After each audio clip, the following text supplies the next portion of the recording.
بسم الله الرحمن الرحيم.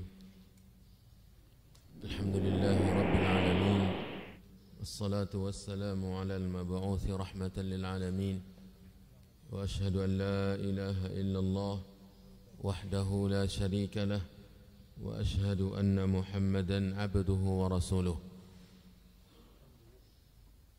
صلى الله عليه وعلى آله وأصحابه ومن تبعهم بإحسان إلى يوم الدين. اللهم لا علم لنا إلا ما علمتنا وعلمنا ما ينفعنا وزدنا علما إنك أنت العليم الحكيم. اللهم إنا نسألك علما نافعا ورزقا طيبا وعملا متقبلا. Kaum muslimin, kaum muslimat, jemaah subuh yang dirahmati Allah, Assalamualaikum warahmatullahi wabarakatuh. Bab yang ke-15 dari kitab Al-Janaiz, kitab hal-hal yang berhubungan dengan jenazah. Bunyi bab yang ke-15 ini bab membaguskan kafan mayat. Membaguskan kafan mayat atau dalam bahasa Arabnya bab fi tahsini kafanil mayit. Maksudnya disunnahkan untuk memilih atau menyediakan kafan yang bagus untuk mayat, sebagaimana yang dijelaskan oleh hadis yang satu-satunya berada di bawah bab ini, hadis Jabir bin Abdullah radhiyallahu taala anhuma. Ia menyampaikan hadis dari Nabi sallallahu alaihi wasallam bahwasanya beliau satu hari khutbah, khataba yawman fadzakara rajulan min ashabihi qubida fakuffina fi kafanin ghairi ta'ilin wa qubira laylan fazajara an-nabiy sallallahu alaihi wasallam an yakbura ar-rajulu bil-layl hatta yusalla alaihi illa an اضطر إنسان إلى ذلك وقال النبي صلى الله عليه وسلم إذا كفن أحدكم أخاه فليحسن كفنا. Yang berhubungan dengan bab kita adalah potongan terakhir dari hadis. Nabi bersabda, kata Jabir bin Abdullah, apabila salah seorang kamu mengafani saudaranya, maka hendaklah dia membaiki atau memperbagus kafan untuk saudaranya tersebut. Perintah dari Nabi sallallahu alaihi wasallam untuk membaguskan kafan. Maksudnya memilih dari pakaian atau dari kain yang baik. Dan sebelumnya ada dalam khutbahnya tadi Nabi menceritakan kasus bahwasanya ada seorang sahabat meninggal kemudian dikafani dengan kafan yang sekedarnya saja, kemudian bahkan dikuburkan di malam hari. Menguburkan mayat di malam hari tidak sesuai dengan tuntutan syariat, karena syariat menekankan kepada kaum muslimin untuk mengiringi jenazah. Semakin banyak yang mengiringi dan semakin banyak yang menyolatkan, ini semakin sesuai dengan tuntutan syariat, dengan apa yang diinginkan oleh syariat kita. Maka para ulama menjelaskan menguburkan jenazah di malam hari adalah perkara yang bertentangan dengan sikap yang paling utama, khilaful aula. Walaupun memang dibolehkan sebagaimana yang terjadi, salah seorang wanita sahabat penyapu masjid kemudian meninggal, mungkin karena mereka melihat dari latar belakang wanita ini, maka para sahabat berat untuk membangunkan dan memberitahukan Nabi sallallahu alaihi wasallam tentang meninggalnya wanita sahabat ini. Kemudian dikuburkan juga di malam hari, dan pada esok harinya Nabi sallallahu alaihi wasallam merasa kehilangan. Biasanya ia melihat wanita ini membersihkan masjid. Lalu ia bertanya, kemana wanita yang selalu membersihkan masjid? Maka para sahabat mengabarkan bahwasanya beliau sudah meninggal dunia dan kami menguburkannya di malam hari, sementara kami berat untuk memberitahukan kepadamu karena kamu sudah istirahat. Lalu Nabi SAW tampak dari wajahnya ketidaksukaan dengan sikap tersebut dan meminta kepada para sahabat untuk memberitahukan kuburannya. Maka setelah diberitahukan kuburan wanita ini, Nabi SAW mendatangi kuburan tersebut dan menyolatkan wanita itu di kuburannya, menyolatkan salat jenazah, menyolatkan salat jenazah di kuburan wanita ini, menunjukkan pertama kemuliaan wanita ini serta kemuliaan perhatian terhadap masjid. Ya, sebagai apa yang dilakukan wanita ini, perhatian besarnya terhadap rumah Allah Subhanahu wa taala. Yang ia bisa lakukan adalah membersihkan masjid. Dan banyak hal-hal yang sekarang ini kita bisa lakukan untuk rumah Allah. Untuk rumah Allah Subhanahu wa taala banyak yang kita berikan, banyak yang harus kita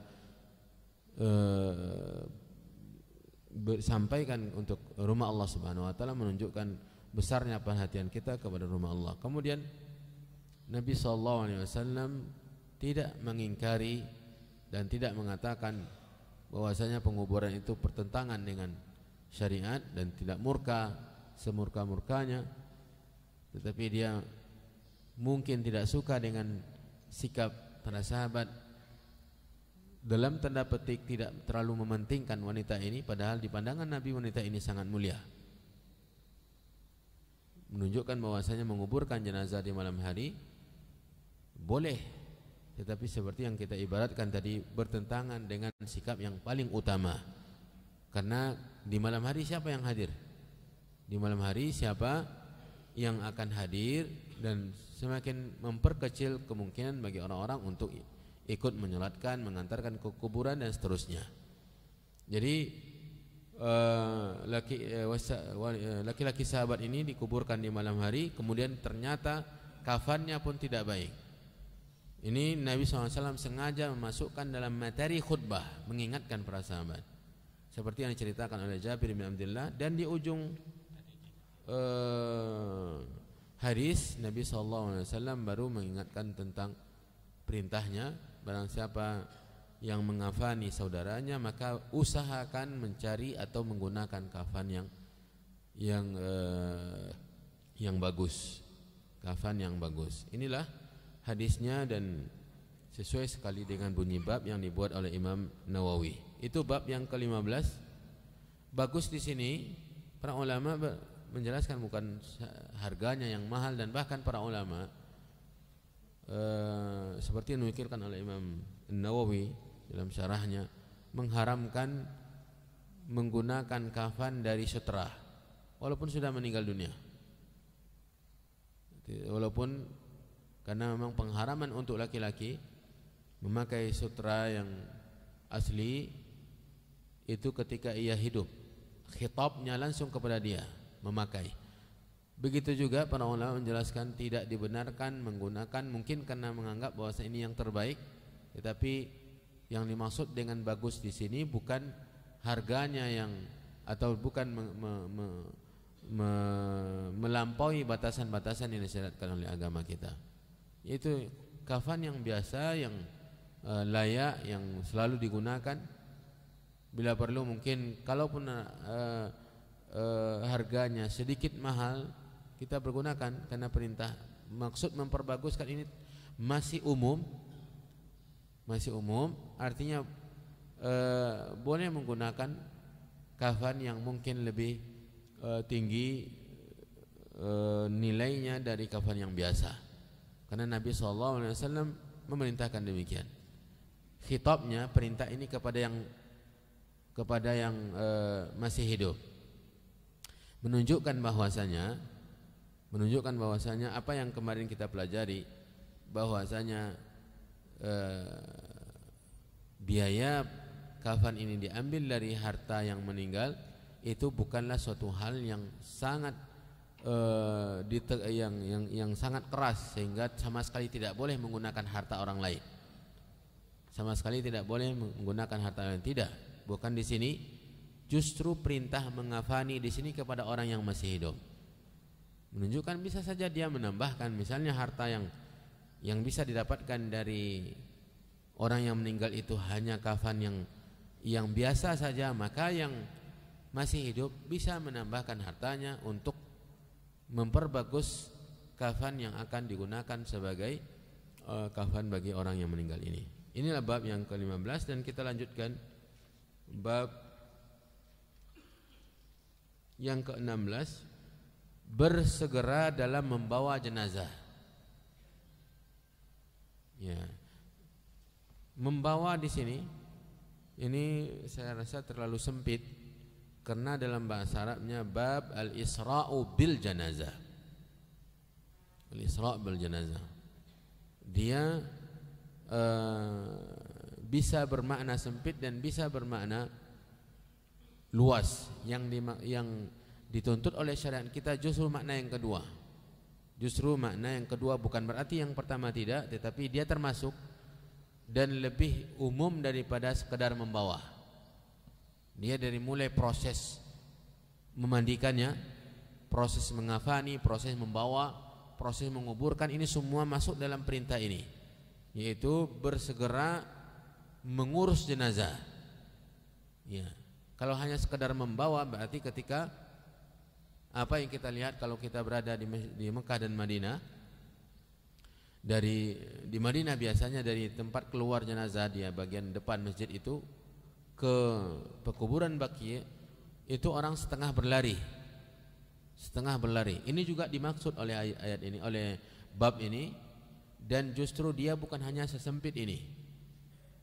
Dan bahkan nanti akan kita ketahui dari bab-bab setelah ini bahwasanya menyegerakan bukan hanya sekedar membawa kita proses membawanya, tetapi juga semua dari mulai proses pengurusan jenazah, dari mulai proses memandikan, mengafani, mengantarkan dan menguburkan semua, karena memang hikmahnya Nabi SAW mengatakan dalam hadis yang akan kita dapatkan nanti, kalau seandainya jenazahnya saleh, maka kalian akan menyegerakan dia menemui apa yang dijanjikan untuk dia, mendapatkan apa yang sudah dijanjikan oleh Allah. Sebaliknya jika seandainya jenazahnya tidak saleh, maka kalian telah mempercepat berpisah dengan dia, karena ketidaksolehannya merupakan sesuatu yang tidak ada mendatangkan rahmat ketika dia selalu dekat dengan kita atau berlama-lama dengan kita. Seperti halnya sesuatu yang kita tidak sukai, kita tidak mau selalu dekat dengan dia. Seperti itulah gambaran yang diberikan oleh Nabi SAW. Jadi membawa, kata-kata membawa di sini tidak ada dalam tuntutan nas dalam bahasa Arabnya. Mungkin dia termasuk dari salah satu yang ada di bawah makna menyegerakan, tetapi yang saya pahami justru lebih luas. Al-isra'u bil janazah, menyegerakan jenazah maksudnya menyegerakan pengurusan sampai dikuburkan. Termasuk di situ membawa, menyegerakan, mempercepat langkah untuk membawa. Mempercepat langkah bila mana itu di atas pundak, mempercepat langkah untuk mengantarkan ke kuburan, dan ini yang saya pahami dari bunyi bab. Kita lihat bersegera di sini adalah tuntutan agama, yaitu diperintah untuk menyegerakan pengurusan jenazah. Kita lihat hadis yang pertama, hadis Abu Hurairah radhiyallahu taala anin Nabi sallallahu alaihi wasallam qala asri'u bil janazah. Asri'u bil janazah. Fa in taku salihatan fa khairun tuqaddimunaha alaihi. Wa in takun ghaira dhalika fa syarrun tad'unahu an riqabikum. Ya, bersegera dalam membawa jenazah. Ini masih memang makna sebagian maknanya dalam membawa. Bersegeralah dengan jenazah. Ini maksudnya. Makna letterleknya bersegeralah dengan jenazah. Bersegeralah dengan jenazah. Jika dia orang yang saleh, maka itu adalah kebaikan yang harus segera kalian lakukan.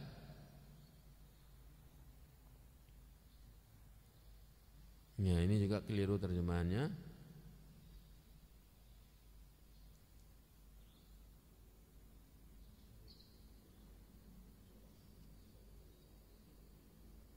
Maka itu adalah kebaikan. Maka itu adalah kebaikan yang harus segera, karena yang di antara dua tanda itu tidak termasuk terjemahan hadis. Yang soleh, jika dia seorang yang soleh, maka itu adalah kebaikan yang harus segera kalian lakukan. Ini terjemahannya sangat-sangat dangkal. Dan dari bunyi hadisnya, fa in taku salihatan, jika jenazah itu soleh, itu maksudnya. Karena salihatan itu adalah sifat dari jenazah. Yang hidup diperintahkan untuk bersegera dengan jenazah. Lalu Nabi SAW menjelaskan maslahatnya atau hikmahnya. Kata beliau, jika jenazah itu soleh, fa khairun tuqaddimunaha alaih, maka bersegera itu merupakan proses kebaikan yang akan kalian segerakan dia mendapatkannya. Dia akan segera mendapatkan kebaikan. Karena kalau sudah sampai di kuburan yang cepat, maka dia akan cepat mendapatkan kebaikan. Kebaikan di dunia ini belum mendapatkan kebaikan dia. Proses penguburan itu yang diperintahkan oleh Rasulullah SAW kita untuk menyegerakannya. Kalau dia ada jenazah yang baik, maka kita akan mempercepat dia mendapatkan kebaikan, menemukan apa yang dijanjikan oleh Allah. Jadi maka kebaikan yang kalian dahulukan dia kalian percepat dia mendapatkannya. Itulah kira-kira maknanya. Jika dia jenazah yang soleh, maka kebaikan yang kalian hadapkan dia kepadanya, maksudnya yang kalian segerakan dia mendapatkannya. Ini bukan memang menyegera itu kebaikan, tetapi justru yang dimaksud di sini adalah ketika kita menyegerakan, kita mempercepat dia mendapatkan kebaikan. Nah, daripada dia masih berada terbaring menunggu yang ini, proses lagi dengan dan ini yang mungkin merendahkan atau meminimkan, menyedikitkan makna menyegerakan ketika banyaknya kata sambutan dalam pengantaran jenazah. Ini proses juga memperlambat dia. Kalau seandainya dia yang baik, yang soleh, maka dia mengetahui dia akan mendapatkan kebaikan, tetapi dia dilambat-lambatkan. Ini juga terkandung makna penyiksaan terhadap jenazah. Dia sudah diberitahukan dan sudah ditampakkan oleh Allah kebaikan yang akan ia hadapi, tetapi kita memperlambat ke depan. Seperti kita memperlambat pemberian kepada anak-anak kita ketika dia sudah meyakini dia mendapatkan kebaikan atau mendapatkan pemberian kita. Dia mesti tunggu sehingga dia masih kesal dengan sikap kita. Begitulah kira-kira maknanya dari hadis ini. Jadi kalau jenazah ini kan perintah untuk menyegerakan. Kalau dia jenazah yang soleh, maka menyegerakan itu upaya kita atau proses menyegerakan dia mendapatkan kebaikan. Itulah kira-kira maknanya. Sementara jika sebaliknya, wa in taku ghaira dzalika fasyarrun tad'unahu an riqabikum, maka keburukan yang kalian segerakan, lepaskan diri kalian dari dia. Tidak mungkin kita berlama-lama dengan orang buruk, orang jahat. Kita bersegera untuk berpisah dengan dia. Seperti itulah kira-kira yang dimaksud oleh Nabi SAW berdasarkan penjelasan para ulama. Jadi di sini bersegera dalam membawa jenazah, jika dia seorang yang soleh, maka itu adalah kebaikan yang harus segera kalian lakukan. Kalau artinya taqdumunaha, ini benar, tetapi ini adalah tuqaddimuna, kebaikan yang kalian hadapkan cepat kepada dia. Ya, ini sedikit koreksi terhadap terjemahan. Kemudian apabila dia tidak seperti itu, maka ia adalah keburukan yang telah kalian letakkan di pundak kalian. Letakkan di pundak. Kalau letakkan keburukan, masa letakkan di pundak? Maksudnya melepaskan diri dari keburukan. Apabila dia tidak seperti itu, maka ia adalah keburukan yang telah kalian letakkan mungkin dari bukan di tetapi dari. Kalian letakkan yang awalnya berada di pundak kalian, kemudian kalian letakkan di bawah, kalian campakkan begitu saja atau kalian buang. Jadi kalau di sini artinya adalah keburukan yang telah kalian letakkan di pundak-pundak kalian, jadi meletakkan keburukan di atas pundak. Ya, padahal di situ artinya an riqabikum, an itu dari, yaitu keburukan yang telah kalian letakkan dari pundak kalian, kalian buang dan kalian campakkan. Jadi kata-kata di situ, maaf, kata-kata di situ mungkin bisa diganti dengan yang lain bila mana ini kita pahami bermakna kurang tepat, maka ia adalah keburukan yang telah kalian letakkan di pundak-pundak kalian. Apa artinya? Meletakkan keburukan di atas pundak.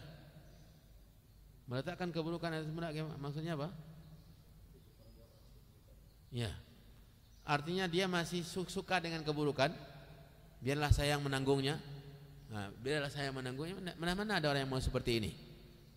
Ya, berarti kata-kata di mungkin bisa kita cari jalan yang kata yang lain agar bisa tidak maknanya tidak baik. Agar bisa maknanya baik, mungkin maka ia keburukan yang kalian letakkan dari pundak kalian. Artinya kalian biarkan dan kalian campakkan. Mungkin diganti dengan dari, itu awalnya dia berada di pundak kita, kemudian ketika kita segerakan maka kita lepaskan diri kita dari dia. Kalau seandainya jenazah itu buruk, maka tidak mungkin kita selalu letakkan bersama kita, tetapi kita segerakan untuk berpisah. Maka kata Nabi SAW, jika dia tidak baik maka kalian telah melepaskan diri kalian dari keburukan.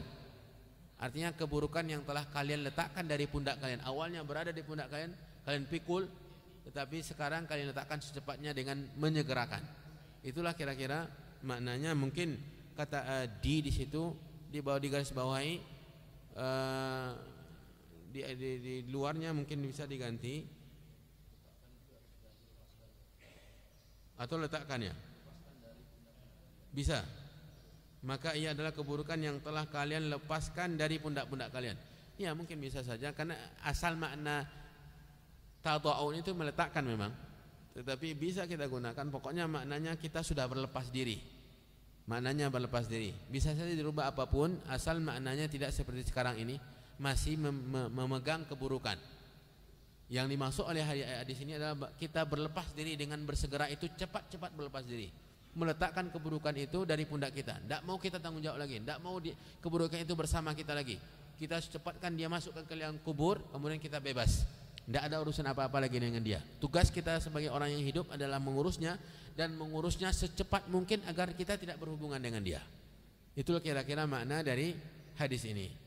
Ya, intinya bersegera mengurus jenazah adalah sunnah Nabi SAW, dan upaya memperlambat dengan perkara-perkara yang tidak ada tuntutannya, yang bukan suatu hal yang darurat dan bukan suatu hal proses penguburan jenazah, maka ini tidak sesuai dengan apa yang diinginkan oleh Nabi SAW.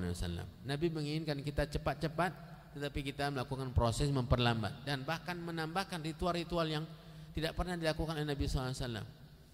Tidak ada ritual-ritual yang sudahlah ritualnya tidak tambahan, kemudian proses memperlambatnya juga sudah tidak sesuai dengan keinginan Nabi, maka kita sudah menumpuk kekeliruan. Makanya sunnah itu adalah cara yang praktis dan sesuai dengan tuntutan agama. Kita berpahala karena kita menyesuaikan dengan apa yang dilakukan oleh Nabi SAW. Kalau ritual-ritual tambahan itu Nabi mungkin bisa melakukannya dahulu. Ritual tambahan berdoa, tambahan doa, tambahan ini, tambahan ini, Nabi bisa lakukan dahulu.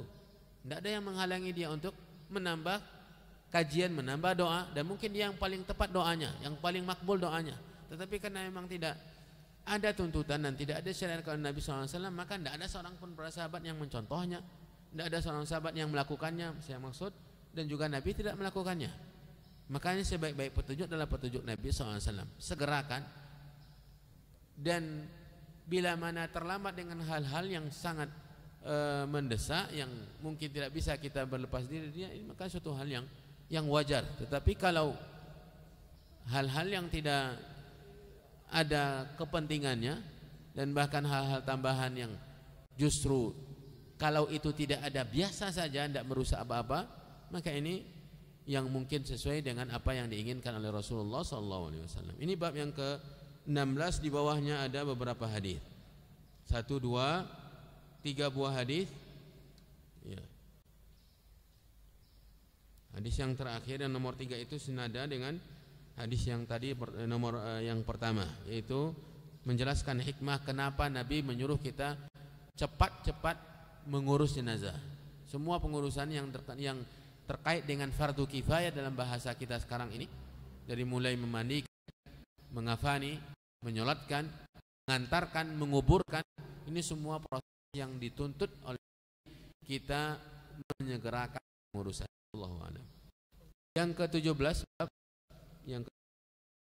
bab keutamaan salat jenazah, mengantarkan jenazah. Ini kepada mengurus, keutamaan dan mengantar, dua ini. Pertama keutamaan salat, dan kedua mengantarnya. Menyolatkan ini keutamaan tersendiri, menyolatkan dan terus mengantarkan sampai dan selesai proses penguburan, ini juga keutamaan tersendiri. Kita lihat hadis yang pertama, Abu Hurairah radhiyallahu ta'ala, hadis yang keempat, anna Abu Hurairah radhiyallahu ta'ala an qala Rasulullah sallallahu alaihi wasallam, man syahidal janazata hatta yusalla 'alaiha falahu qiratun wa man syahidaha hatta tudfana falahu qiratani. Ini hadisnya dari Nabi sallallahu alaihi wasallam.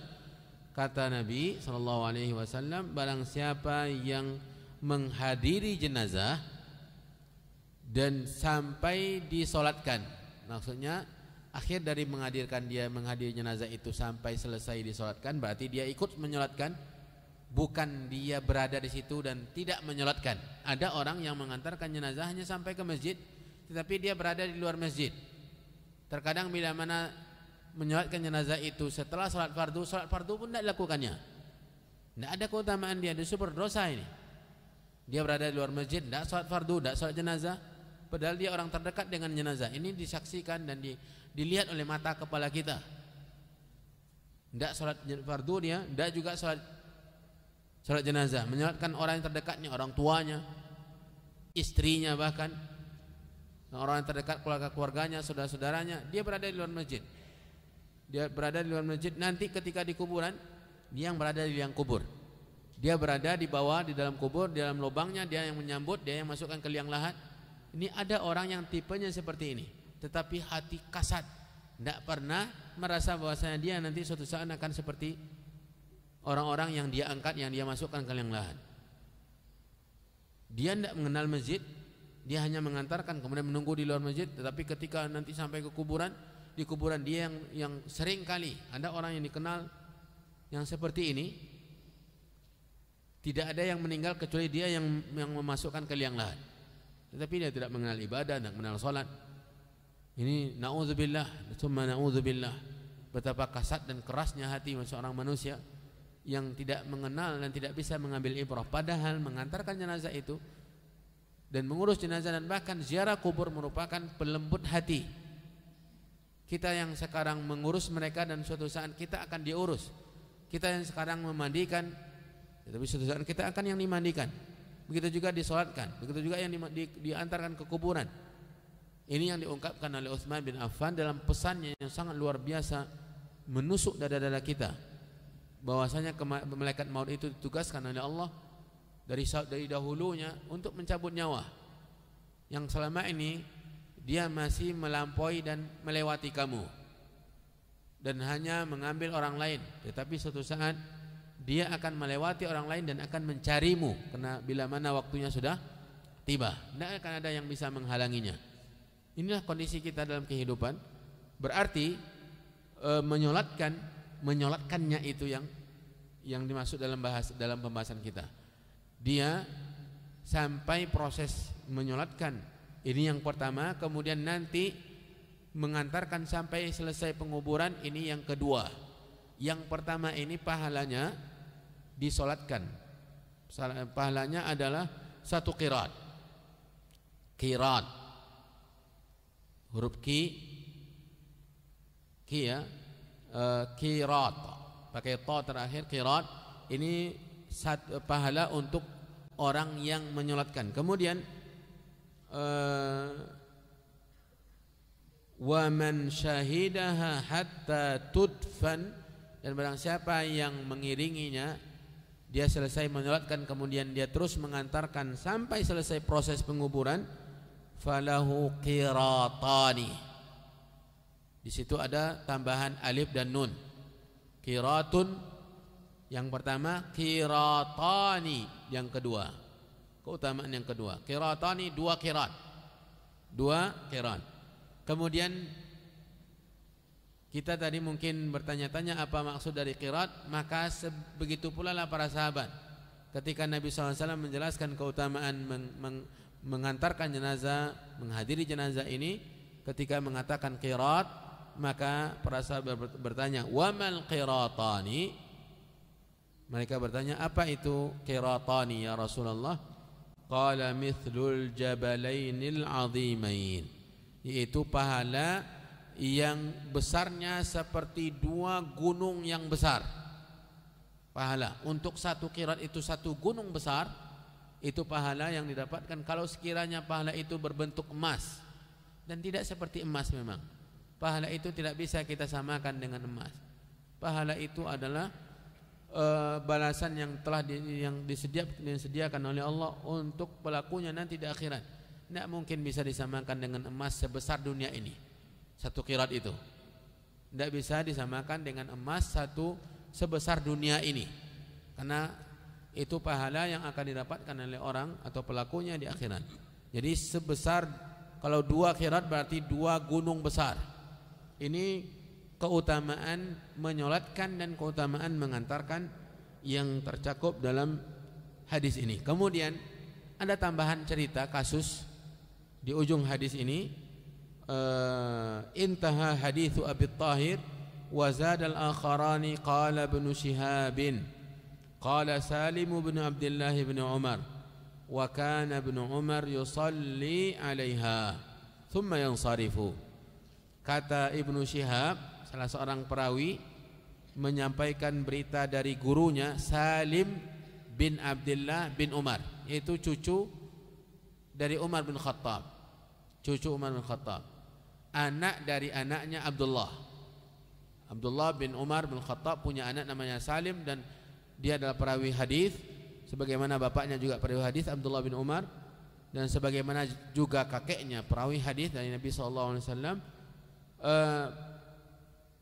Salim bin Abdullah bin Umar bercerita tentang orang tuanya, ayahnya Abdullah bin Umar, bahwasanya Abdullah bin Umar biasa atau sering dia hanya sampai menyolatkan. Hanya sampai menyolatkan, kemudian setelah selesai menyolatkan dia melakukan urusan-urusan dan pekerjaan dia. Ketika sebelum hadis ini sampai kepada dia, hadis ini hadis siapa tadi? Hadis Abu Hurairah. Ya, hadis ini hadis Abu Hurairah. Setelah hadis Abu Hurairah sampai kepada Abdullah bin Umar, dan ternyata baru saat itu dia tahu keutamaan mengantarkan jenazah sampai ke kuburan, dan biasanya dia hanya menyolatkannya saja dan selesai, kemudian dia urus pekerjaan yang lain. Falamma balaghahu hadithu Abu Hurairah, dan ketika sampai hadis ini kepada Abdullah bin Umar, dia berkomentar, dan mari kita perhatikan komentarnya. Qala laqad dhayya'na qararita katsira, sesungguhnya kita telah banyak membuang qirat-qirat. Artinya apa? Tidak mengantarkan ke kuburan. Kita sudah sampai hadis ini, tetapi kita jarang sekali tertarik, dan ini semua merupakan kelemahan kita, dan tentu banyak ada orang-orang yang memang punya kelebihan dalam hal ini. Dan apa yang diungkapkan oleh Abdullah bin Umar itu gambaran bahwasanya ada hadis itu tidak sampai kepada sebagian para sahabat, sebagaimana sebelum hadis ini sampai kepada Abdullah bin Umar, ia hanya sampai menyolatkan, kemudian dia mengurus urusannya sendiri. Setelah sampai baru dia menyesal dan mengatakan kita sudah banyak membuang-buang qirat. Sudah banyak gunung-gunung yang besar yang telah kita campakkan, kita tidak mendapatkan keutamaan sebesar itu. Dan tentu dia setelah itu dari gambaran penyesalannya akan merubah sikapnya dan tentu mengantarkan jenazah sampai ke kuburannya. Di bawah hadis ini, di bawah bab ini ada beberapa hadis lagi, 1, 2, 3, 4, 5, 6, 7, 8, 9 hadis. 9 hadis yang menjelaskan tentang keutamaan mengantarkan atau mengiringi jenazah sampai disolatkan, dan keutamaan mengiringi jenazah sampai disolatkan dan sampai bahkan proses penguburan selesai, dan janji pahala dari Nabi yang sangat luar biasa. Kalau memang kita tidak bisa membayangkan kirat itu pahala di surga, maka coba bayangkan kirat itu adalah emas. Bayangkan kirat itu emas, dan bayangkan kalau seandainya itu emas, dan tidak mungkin bisa disamakan dengan emas.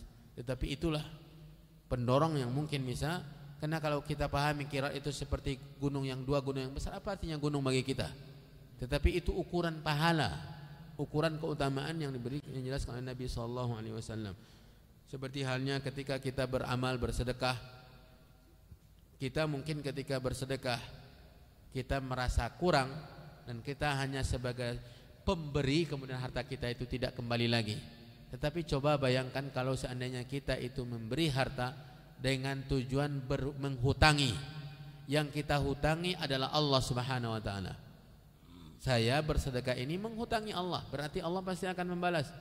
Ini juga mungkin bisa menghapus lemahnya semangat kita untuk berinfak, bersedekah. Karena kita menghutangi, dan yang seandainya kita di dunia ini menghutangi orang kaya, maka pasti kita akan mendapatkan balasan yang luar biasa, pembayaran hutang yang luar biasa. Ketika mungkin ada seorang kaya yang meminta kita untuk menghutangi atau memberikan sedikit dari hartanya kepada kita dalam kondisi tertentu, kemudian dia katakan saya akan balas, akan saya beri upah, atau saya akan bayar dengan lebih baik dari ini. Dan kita menghutangi Allah dalam bahasa Al-Quran. Dalam bahasa Al-Quran kita menghutangi Allah, dan Allah akan membayar hutangnya kepada kita. Ini mungkin bisa mendorong kita bahwasanya harta yang kita berikan, kita keluarkan itu akan kembali kepada kita karena kita menghutangi.